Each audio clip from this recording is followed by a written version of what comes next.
Okay, Zera Shimshon on Parshas Miketz. There's a short and powerful piece over here. Um, Amazingly short, because you should know so you don't get, ripped off. As you know from our series, Zera Shimshon, he writes long and complicated. You see, it's just anywhere between 40 minutes and an hour plus. So if on the average you get a 5 6 minute Zera Shimshon Vort, you're being ripped off.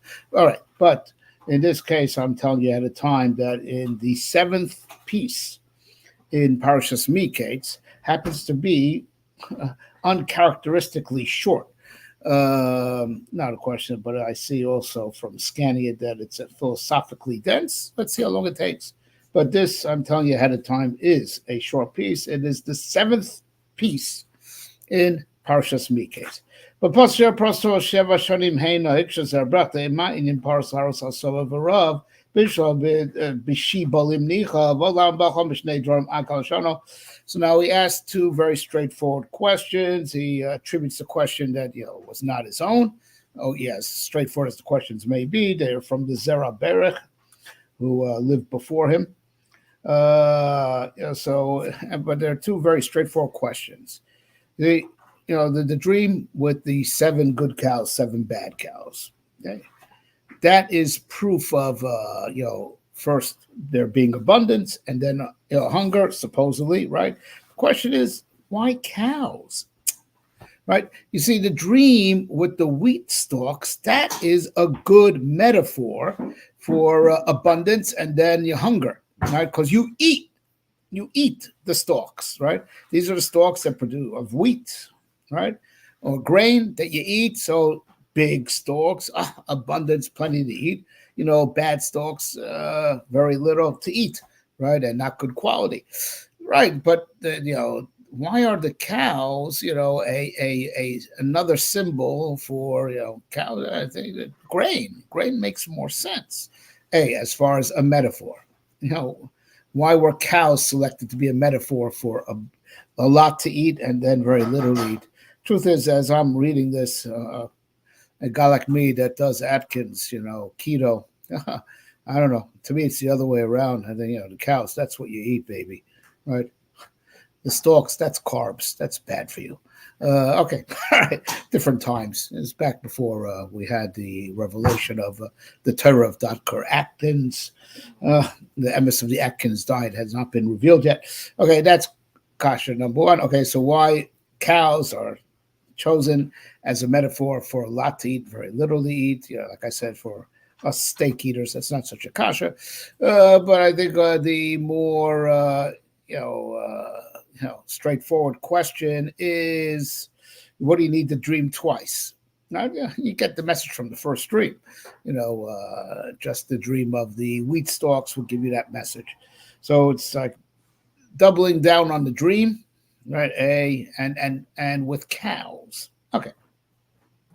So now we can answer based on the Gemara Rosh Hashanah. It says that the night that Paro had that dream was Leil Rosh Hashanah, right?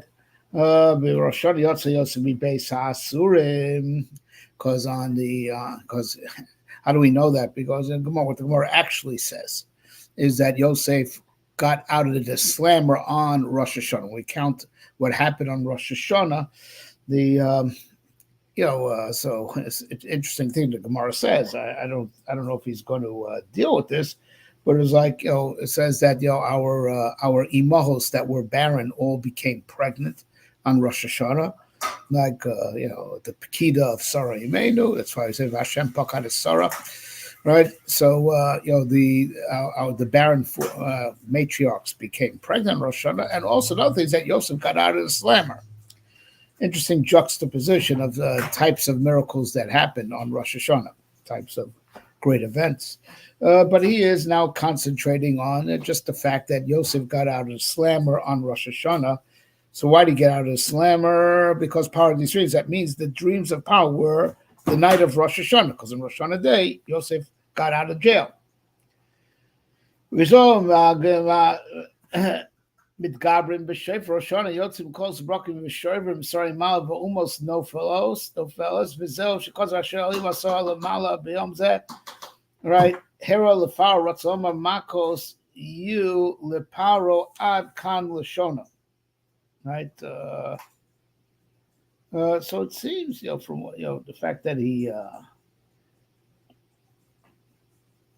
All right, it seems that this teretz also, his first teretz, is also from the Zera Berech, because he says he's quoting, presumably from the Zera Berech himself, that, listen, since it was Rosh Hashanah, and we know on Rosh Hashanah when we blow the shofar, so it aside from, it shuts up the prosecutor, it's Marviv the Sutton, but also all the angels of the nations of the world, all the messengers that would also want to prosecute against Jewish people, right?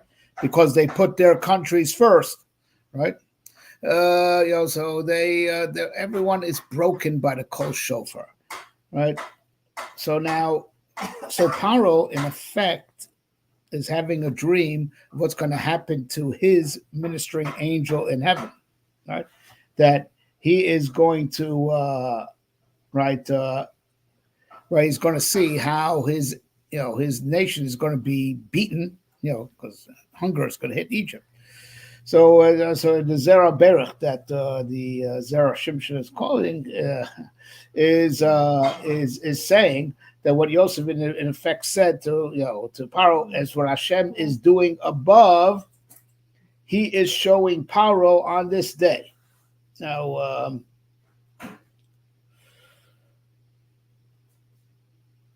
I'm trying to understand, right?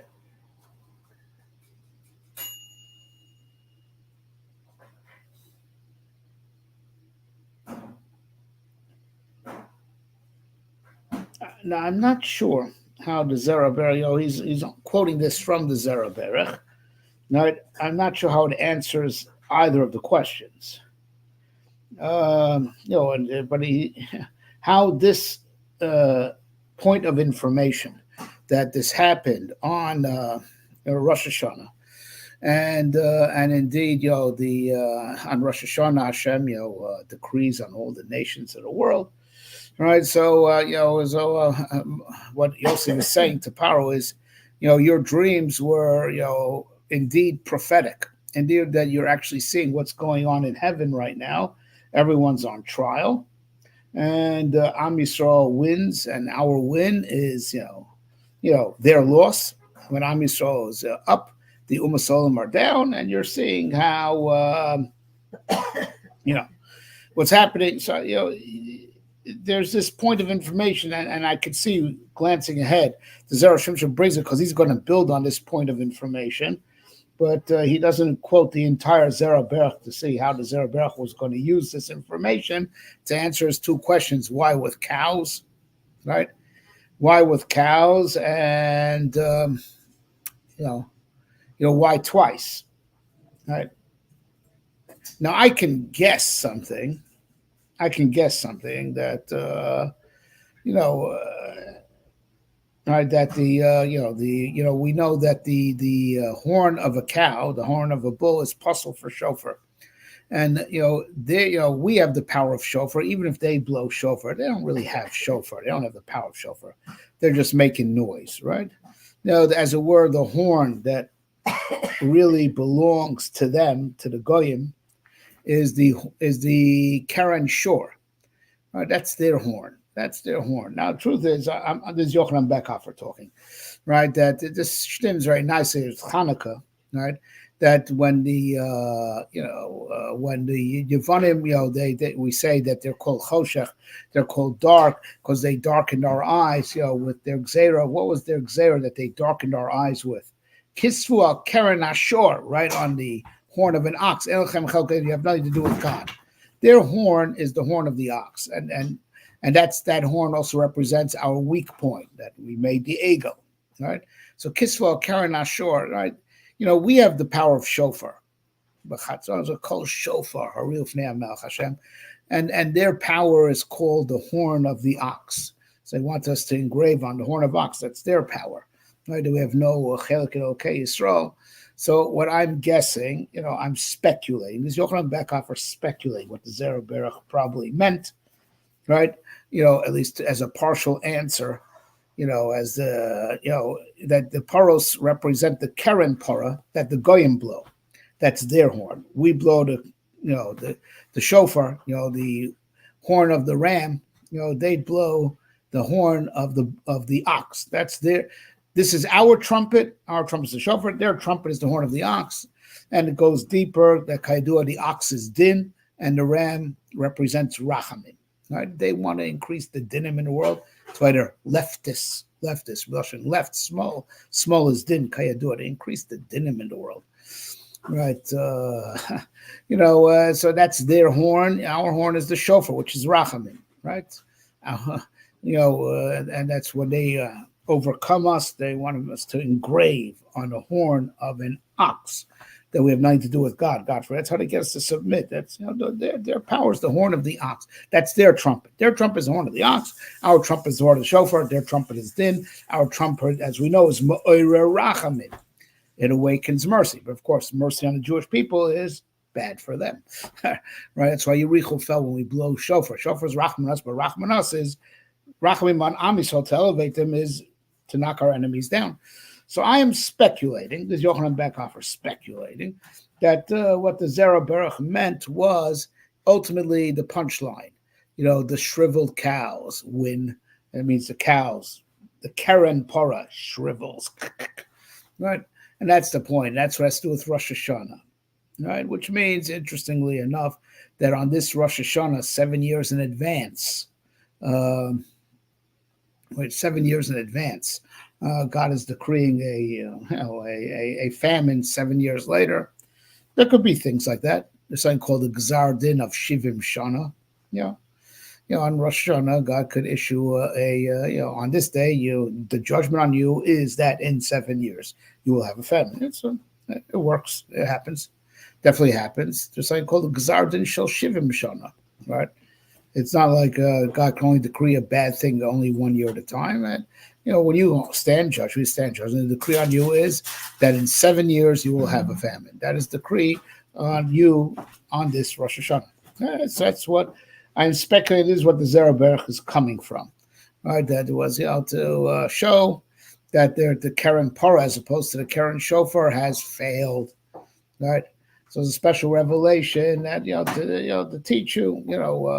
It was a Rosh Hashanah Dika thing. It wasn't just Stam out Yosef. It was Rosh Hashanah. Everyone's on trial in Rosh Hashanah. The whole world's on trial. And the paro, that was the din. That was the din that in 7 years' time, the power of Egypt will be broken, and the Keren Paro, which represents the Koch Muslim, it'll be shriveled, and all the good will be disappeared. That is what I am speculating. And the Zera Shimshon wants to just build off of it. He wants to build off of this idea that this is happening on Rosh Hashanah, and Paro's dream is actually, cluing into what's happening on this day. And now this is definitely the Zera Shimshon talking, and now we'll also say, Shekach b'chalom b'paros l'fishu Rosh Hashanah. The dream came with cows, and because it's Rosh Hashanah token Yisrael b'shofar, and do on Rosh Hashanah we blow the shofar, which is the horn of a ram. Right. V'shel para pasuk nation nikra keren. Now we know that the horn of a cow, right, is pasul. It's called keren. It's called the horn. It's not called the shofar. It's not called the shofar, right? It's called keren, and keren only represents din. It's not called shofar. Shofar is only the horn of a ram, right? V'ksiv chol karnei Rishayim agadet from the karnei tzarek, and all the horns of the Rishayim I will cut down, and uplifted will be the horn of tzarek, like karno torum bishu asecha that we say. Right,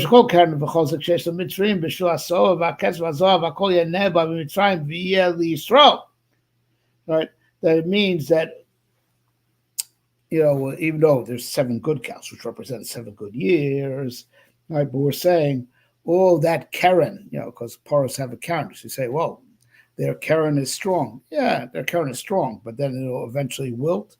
But, which seems that I was Machavan, Baruch Hashem, to what he's saying, which means it's probably not what the Zera Berach was saying. Probably not. Although there's no way to see. I don't have a Zera Berach in front of me. All right, but he's saying like this. The point that he's adding above what we speculated just a minute or two ago, like I always say, when I teach a sefer, I'm learning in real time with you. It's really a chavrusa. All right, so now what he's saying beyond what I speculated just a minute ago is that side fact that they will be defeated, but defeated in a manner that what they had good, all those resources are going to go to Am Yisrael. Like indeed. It's those resources that they had went to sustain Am Yisrael in Mitzrayim, as we know. Everything that they had, aside from the abundance that they had their own food, but they sold it. They made a fortune selling food to their own people. First of all, they were no socialists. There were no government handouts. They sold the food to their people, and they also certainly sold the food to other nations. Right, so all that abundance, to eat, and all the silver and gold, it was all never time Yisrael. It all was taken, lost to Egypt and given to Klal Yisrael. So, like we say that, on the last parak in Pesachim, Am Yisrael, drained Mitzrayim dry. When we took, Vayishalo Ish Me'ereu, Vayishal Meisru Sak, Kleketz Klezav Zmals, that, Moshe Rabbeinu begged us to fulfill that pasuk of asking them for gifts, on our way out, because that was our compensation for all the years that we worked in Mitzrayim, and it was promised to Avraham Avinu, Gamas Yetzu going to leave with, a lot of property, right? So let's say the resources that were generated, by the 7 years of abundance that, some of it got invested back in Mitzrayim, right? We didn't, Am Yisrael came, we didn't eat all the food, right? We didn't take all that money that Mitzrayim made from selling the food to their own people or, to other nations. So you say that money got reinvested in Mitzrayim. Okay, so, 210 years later, that's when we took it. All that got reinvested in Egypt, we took out with us on our way out of Egypt. Yitzias Mitzrayim. Well, Tramna Karosad, they also shut the base servant Asema Jose Kasab Lefi Das Hamakshe. And also, above gets raised the horn of the tzaddik. The horn, the term keren per se, if it's not keren shofar, as the Gemara says. The Gemara is, if it's, a shofar is also called a keren, but it's called keren shofar. But if it's keren stam is the horn of an ox, right? So now we also say, the pasuk ends off, but uplift the keren of the tzaddik. So that it could also mean that the tzaddik also has the power of the ox. So now he doesn't say this, but I'm sure he means it. Teromna keren tzaddik. Who's called the tzaddik? Yosef, right? And Yosef HaTzadik. Throughout Chazal, Yosef HaTzadik, because he's Shomer Bris, whoever is Shomer the Bris is called the tzaddik. What's he also compared to? The ox. Bechor Shoro Hadar Leo, right? He's compared to the ox in a few places, right? He's compared to the ox. So so you say Karen also, Stam Karen means the horn of an ox, but Yosef is called the ox, right? In a good way, the ox in Kedusha, right? So the whole Karnei Rishayim Agadeh, those are the horns of the Rishayim, and they only have, their trumpet is only the horn of the ox, right? As we explained. And he clearly has that in mind, right? But Tiromna Karen Tzaddik, and uplifted is the Karen of the Tzaddik. That's Yosef. And Yosef got out of jail on this day. And you say, but Karen, Karen Tzaddik, That we don't have to say that's the Karen Shofar. There is a concept of Karen Shor of Kedusha, and that if anyone's that's Yosef, who's called a tzaddik and who's compared to the shore. And this I am adding to what he is saying, but I'm sure he had it in mind also, right? He's saying in shorthand. He's saying this all in shorthand because this is what he's saying according to the Zera Berach. He wants to handle the Zera Berach's questions from within the mindset, the Das HaMakra, within the Zera Berach's own mindset. The Zera Berach, well, there's a kasha, so if you hold that the question is really a question, there's an answer. And that's how he builds up the answer that the Zera Berach, he says, relying on what he brings. Zera Berach began to present this, and he's finishing it off for the Zera Berach, which is to answer the Zera Berach's kasha according to Zera Berach's own mindset, that the kasha was really a big kasha to begin with. And he builds up nicely, and I think I made a nice addition, which Mr. Zera Shimshon made, that on this Rosh Hashanah, Hashem decreed the famine on Egypt, Terom Karni Tzaddik, and on this time also the Karen of the Tzaddik also was uplifted. Yosef got out of jail. And if you're saying, well, if the Karen of the Resha of the pasuk is the horn of the ox, horn of the para, so the Seifa, but fine, there is such a concept that there's the horn of the para in Kedusha, Teromna Karen Tzaddik, which is Yosef, who is called the Tzaddik, who is called the shore. Okay? So it all stems nicely. But I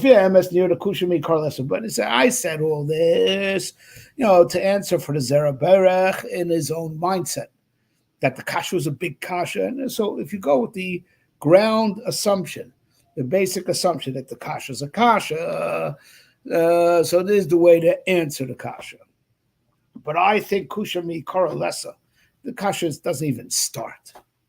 The crux is, because the pasuk says, Rav Tuas b'koach shor, there's a lot of grain in the koach of a ox. When you get grain, right, this is before the tractor, buddy, right? So who pulled the plow and who pulled the millstone? Oxen. They hooked it up. This is before the combustion engine, okay? Yeah. That they may not have had the emissions of fossil fuels, but they definitely had the cow farts, pardon my French. So that's why climate change was always an issue. That's why they had famines back then also. Guys, I know it's Hanukkah, but I'm in a Purim type mood. So that's why you see climate change was always a problem. Floods, famines, floods. It's throughout Tanakh. Right. Now, of course, the whole thing's a joke. I'm kidding, because the whole climate hoax is a hoax in the sense that it's all about shkocha pratis. If we do sins, HaKadosh Baruch Hu gives us bad weather. We do mitzvahs, it gives us good weather. It's that simple, right? And there's a lot of bad weather recently, and because the Goyim are the most perverted they've ever been since the Dor HaMabul. Look at the climate change that was there. You're perverted. You have famines and you have floods. That's simple, Okay, but I was just joking over here that they may not have had the combustion engine, but they definitely had a lot of cattle because that was their engine instead. So what they saved on the carbon emissions, they got back from the fossil fuel emissions, they got back from the cow gas. Okay. That's why they had climate change back then also. And I'm kidding. I'm just poking fun at this is Leitzanusa da Avodah Zara, the Avodah Zara of climate change. Right? That's their new religion. It's making fun of the Avodah Zara of climate change. Because this is Hanukkah. We have to push back on all Goy culture, all Goy apikorsis, which includes the climate hoax. Yeah, okay. So now, Rav Tuas b'koach shor, the pasuk says in Mishlei, you get a lot of grain with the power of the ox. That's how that was the tractor to plow the fields. That was the engine to turn the millstones and grind it. Right? Imkein ashor agor Rav Tuas Rav koach. Right. Right. So now it's very good. So Zera Berach, the question was never a question. HaKadosh Baruch Hu wants to double down that there won't be grain. So you could there won't be grain to eat, right? There'll be a famine, right? It makes sense to double down with the cows, because the cows are the engine that produce the grain. So there's one dream with the grain itself, and just to double down on it, okay, so you do the dream, another dream to double down it with the ox, which is the engine that produces the tvua, that produces the grain. Okay, so the question is not even a question, but first he negates the question. The question was, what do cows have to do with anything? No, the answer is everything. All right, because the cow is the engine that produces the grain. Now, Mike, I think I said even better, quite frankly. But I guess they were all vegetarians. Zera Berach and the Zera Shimshon. I said, you want to say it's going to be nothing to eat? Tell it to me with the cows, because I need my steak. I don't need my grains. I need my proteins. I don't need my carbs. Okay, but he didn't say my teretz. But that's what I would have said. Kitzer.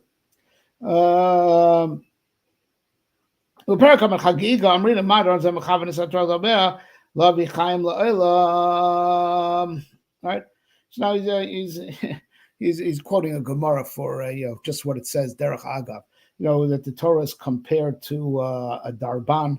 Torah is compared to the it's kind of a part of the yoke that like guides the ox to make plow in a straight line.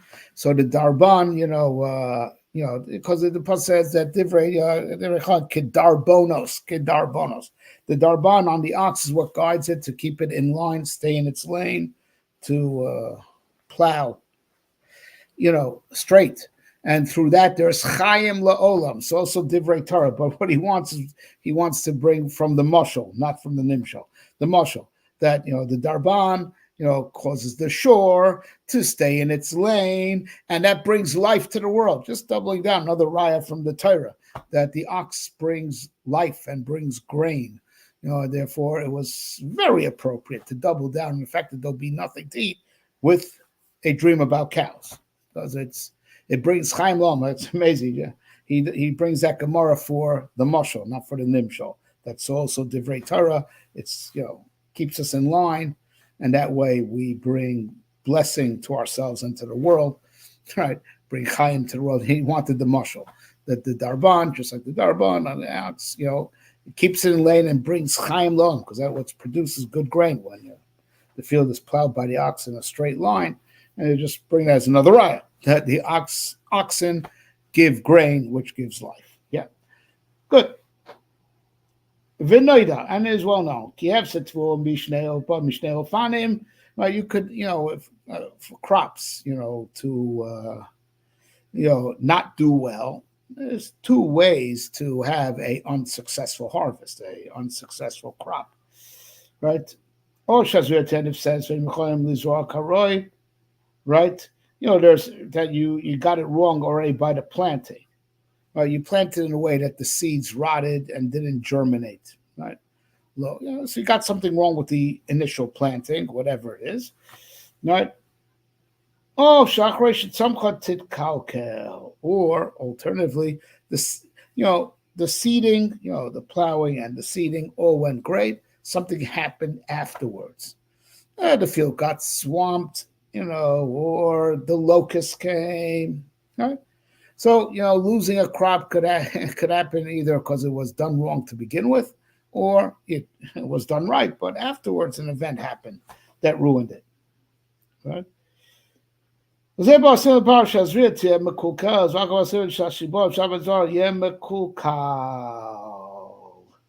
Right? Right. So now he says like this. I'll tell you the pshat, how to double down. The cows that are in, as far as the crop goes, we constantly threw in derech agav that they also use the oxen to pull the millstone, right? With the exception of that, a water mill, right? But the cow was the engine, right? But okay, that's that's not the difference between hunger and being satiated. That's as you could also push kandav, eat the raw wheat kernels, and it'll also give you nutrition, right? Just won't taste so good. right? And you make a Adama instead of a Mizonos or Hamotzi, right? But still, the main point is, the main point that he always wanted is that the oxen are fundamental, are essential, I mean to say, essential for the planting. They plow the field, and that's, if you don't plow the field, you can't properly plant, right? All right, so the dream with the cows is that the plowing, the famine will be so bad, it'll be bad in both ways. Number one, even the initial planting will be done wrong. That the seeds won't properly be absorbed and germinate. So that's represented by the bad cows. The bad cows, the plowing won't go good. If the plowing won't go good, the seeding won't go good either. Right, and a lot of seeds won't go deep into the ground. They'll rot on the surface of the ground, and nothing will come of them. Right? So the dream with the cow was represented. Famine will be absolute. That you're going to lose the crops on both ends of it. Even the initial seeding won't be good, and that's what's represented by the sickly cows that can't do the plowing well. And then the dream of the stalks, right, is to double down, and even what does grow, right? So some seedlings, some seeds will make it, and so even what grows will be lousy, be bad quality wheat. So this is the pshat, right? So the cows represent that how this crop, the crops of 7 years of famine will be absolutely bad. Because the two possible ways of how a crop goes bad will both be there, both possibilities. The cows representing that the initial plowing won't go good and the initial planting won't be good, and a lot will be lost that way. And then the dream of the bad stalks, that even what did manage to germinate and grow will also be lousy, very low quality and very low yield. Right? And that's why that's the doubling down. It'll be a very bad crop from mitzad how crops go bad from things that could go wrong in the beginning, and mitzad how crops go bad, mitzad how things go wrong at the end. All right, good shot, good simple shot. And this was a short piece, and it still took 30 minutes. So Zera Shimshon, don't tell you 5 minutes, Zera Shimshon. Be wary. Okay, Al Licht Chanukah, Guten Shabbos, and Besuras Tovos.